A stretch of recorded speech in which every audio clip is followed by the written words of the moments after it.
होने वाला है बड़ा उलटफेर।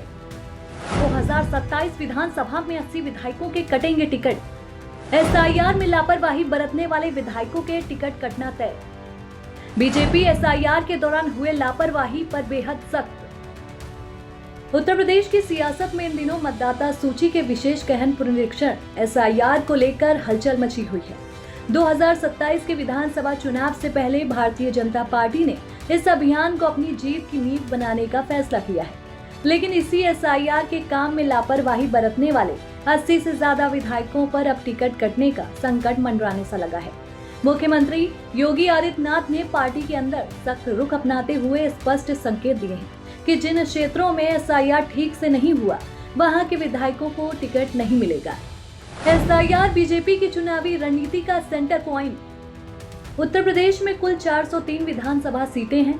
पिछले चुनावों में कई सीटों पर जीत का अंतर कुछ 100 से लेकर कुछ हजार वोटों तक रहा था। ऐसे में बीजेपी ने समझ लिया है कि मतदाता सूची में नए वोटर जोड़ना और फर्जी या संदिग्ध नाम हटाना कितना महत्वपूर्ण है। एसआईआर अभियान इसी उद्देश्य से चलाया जा रहा है। पार्टी ने अपने बूथ स्तर के कार्यकर्ताओं को सक्रिय किया है।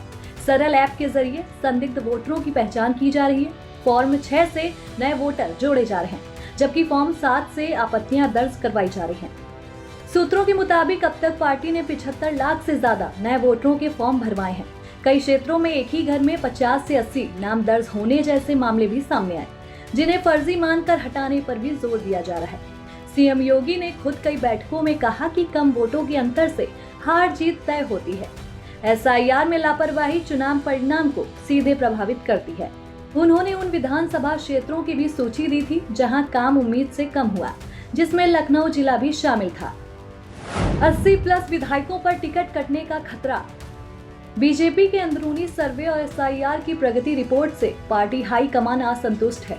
प्रदेश स्तर की बैठक में राष्ट्रीय महासचिव तरुण चुग और प्रदेश अध्यक्ष पंकज चौधरी ने विधायकों को 2 टूक कहा, या तो चुनाव लड़ने की मंशा स्पष्ट करो या एसआईआर में पूरी ईमानदारी से जुट जाओ।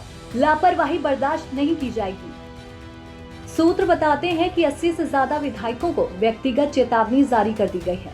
इनमें वे विधायक शामिल हैं जिनके क्षेत्रों में एसआईआर का काम धीमा रहा, नए वोटर कम जोड़े गए या फर्जी नाम हटाने में रुचि नहीं दिखाई गई। पार्टी ने निर्देश दिया है कि विधायक फॉर्म जमा कराने की पावती पार्टी कार्यालय में जमा करें। अगर कोई विधायक इस पर ध्यान नहीं देता तो उसका नाम टिकट वितरण की सूची में विचार तक नहीं किया जाएगा। एक वरिष्ठ नेता ने नाम न छापने की शर्त पर कहा कि एसआईआर अब सिर्फ प्रशासनिक काम नहीं रहा, ये विधायकों का रिपोर्ट कार्ड बन गया है। जो फेल हुए उनकी टिकट कटना तय है। योगी का सख्त रुख और पार्टी की तैयारी। सीएम योगी आदित्यनाथ ने विधायकों को स्पष्ट निर्देश दिए, हर बूथ पर टेबल लगाओ, वोटर लिस्ट पहुंचाओ, असली और फर्जी वोटरों की जांच करो। साथ ही उन्होंने ये भी चेतावनी दी कि जहां एसआईआर ठीक नहीं होगा वहां टिकट कटना तय है। पार्टी ने इंटरनल सर्वे का दूसरा दौरा भी शुरू कर दिया है, जिसमें विधायकों का रिपोर्ट कार्ड तैयार किया जा रहा है। विपक्षी दल जैसे कि समाजवादी पार्टी के अध्यक्ष अखिलेश यादव एसआईआर पर सवाल उठा रहे हैं। उनका आरोप है कि फॉर्म 7 के दुरुपयोग से पीडीए यानी कि पिछड़ा दलित अल्पसंख्यक वोटरों के नाम काटे जा रहे हैं। अखिलेश यादव के प्रमुख आरोप। अखिलेश यादव ने कई press conference, social media post और बयानों में ये कहा है, फॉर्म 7 के जरिए साजिश, फर्जी हस्ताक्षर करवाकर या अज्ञात व्यक्तियों के नाम से फॉर्म 7 भरे जा रहे हैं। इनके माध्यम से पीडीए समुदाय खास करके यादव, कुर्मी, मौर्य, पासी, निषाद, अंसारी, पाल जैसी जातियों और मुस्लिम वोटरों के नाम हटाए जा रहे हैं। चुनाव आयोग और बीजेपी की मिलीभगत। अखिलेश का साथ में ये भी आरोप है कि चुनाव आयोग बीजेपी के साथ मिलकर काम कर रहा है। उन्होंने कहा कि चुनाव आयोग ने बीजेपी के साथ मिलकर पीडीए वोटरों को हटाने की योजना बनाई है। गाजियाबाद से गाजीपुर तक और खास करके उन विधानसभा क्षेत्रों में जहां बीजेपी हारी थी, ये धांधली ज्यादा हो रही है। फर्जी और अज्ञात फॉर्म। बीजेपी द्वारा एजेंसियां हायर करके फॉर्म 7 प्रिंट करवाए जा रहे हैं और फर्जी सिग्नेचर से नाम कटवाए भी जा रहे हैं। साथ ही उन्होंने ये भी दावा किया कि कई जगहों पर एक ही व्यक्ति के नाम से सैकड़ों फॉर्म भरे गए हैं। विशेष उदाहरण में बाबागंज, औरैया, सकलडीहा, बिधुना, भोजपुरिया जैसे क्षेत्रों में सपा समर्थकों और पदाधिकारियों के नाम कटाए गए। कुछ मामलों में 6 बच्चे होने जैसे कि अजीब तर्क देकर नाम हटाए गए। उन्होंने कहा कि करीब 4 करोड़ लोगों को दस्तावेज ढूंढने पड़ रहे हैं, जिससे कि आम जनता काफी परेशान है। लोकतंत्र पर हमला। अखिलेश ने इसे वोट चोरी और लोकतंत्र के सबसे बड़े हथियार वोट पर हमला बताया। उन्होंने ये मांग की है कि फॉर्म 7 की प्रक्रिया केवल बूथ लेवल ऑफिसर BLO द्वारा ही होनी चाहिए और फॉर्म भरने वालों की पहचान सार्वजनिक की जाए।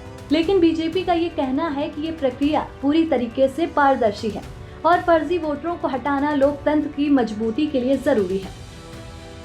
चलिए अब आपको बताते हैं कि आखिर अब क्या होगा आगे। 2027 के चुनाव में बीजेपी की रणनीति SIR पर टिकी हुई है। अगर ये अभियान सफल रहा तो पार्टी को मजबूत आधार मिलेगा, लेकिन लापरवाह विधायकों के लिए ये आखिरी चेतावनी है। पार्टी हाईकमान साफ तौर पर कह रहा है SIR में फिसड्डी रहने वालों को कोई जगह नहीं मिलेगी। अब देखना ये है कि इन 80+ विधायकों में से कितने सुधरते हैं और कितनों की टिकट कटती है।